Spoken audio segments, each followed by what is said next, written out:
চালু করা হয়েছে, আলবেনিয়াতে ইউনিফর্ম সিভিল কোড চালু করা হয়েছে।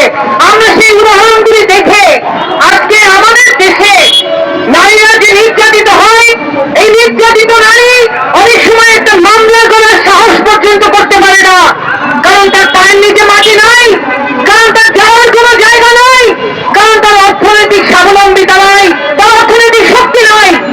আজকে সেই নারীকে নির্যাতন যদি আমরা বন্ধ করতে চাই, নারীকে অর্থনৈতিকভাবে যদি আমরা শক্তিশালী করতে চাই, অবশ্যই নারীকে সম্পত্তিতে সমান অধিকার দিতে হবে, সমকাজী সমমজুরি দিতে হবে। বন্ধুগণ, আমাদের দেশে বাল্য বিবাহ নিরোধে শেখ হাসিনার সরকার আইন করে গিয়েছিল। বাল্য বিবাহ বাংলাদেশে আমরা এশিয়ায় প্রথম এবং বিশ্বে অষ্টম। এই কলঙ্ক আমরা বহন করতে চাই না। আজকে বাল্য বিবাহের পক্ষে যারা কথা বলে তারা হয় বিজ্ঞান জানেন না, অথবা তারা নারীদের মুক্তির বিরুদ্ধে তাদের অবস্থান বারবার স্পষ্ট করেন। বাল্য বিবাহ 18 বছর বয়সের নিচে এই বিবাহ শুধুমাত্র একটা সামাজিক ব্যাধি নয়, নারীর অনেক শারীরিক ব্যাধিও এটা একটা বড় কারণ। আজকে জরায়ুমুখের ক্যান্সার বাড়ার একটা বড় কারণ হচ্ছে নারীদের এই 18 বছর বয়সের নিচে বিয়ে দেওয়া। যারা এই বিয়ের পক্ষে কথা বলেন তারা হয় বিজ্ঞান জানেন না, অথবা তারা নারীর বিপক্ষে তাদের অবস্থান বারবার ব্যক্ত করে এক ধরনের তারা মনে করেন তারা একটা জনগোষ্ঠীর সমর্থন পেতে চান।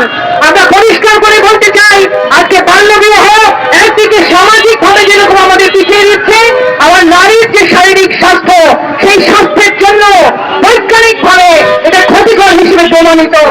বন্ধুগণ, আমরা বলতে চাই যে আজকে সমাজতান্ত্রিক মহিলা ফোরামের এই দাবি, সমান অধিকারের দাবি, সমমজুরির দাবি, এটা শুধুমাত্র নারীর দাবি নয়। একটা সমাজের অর্ধেকের বেশি জনগোষ্ঠীকে যদি আমরা পিছিয়ে রাখি, তাহলে সেই সমাজ পিছিয়ে থাকবে। আমরা 71-এ যেভাবে নারীদেরকে ত্যাগ স্বীকার করতে দেখেছি, জুলাই অভ্যুত্থানে নারীদের যে সাহসী ভূমিকা আমরা দেখেছি, সেই ভূমিকাকে যারা অবমূল্যায়ন করবেন, নারীর মুক্তির যারা বিরুদ্ধে দাঁড়াবেন, নারী স্বাধীনতার বিপক্ষে যারা কথা বলবেন, অর্ধেক জনগোষ্ঠী নারীর রাজনৈতিক সমর্থন থেকে তারা বঞ্চিত হবেন। এই কথা আমরা আজকে সমাবেশ থেকে ঘোষণা করতে চাই। বন্ধুগণ, আজকে নারীদেরকে বাদ দিয়ে যারা রাজনীতি করতে চান, নারীদের বিপক্ষে দাঁড়িয়ে যারা রাজনীতি করতে চান, তারা সমাজ জগতের বিরুদ্ধে দাঁড়াবেন।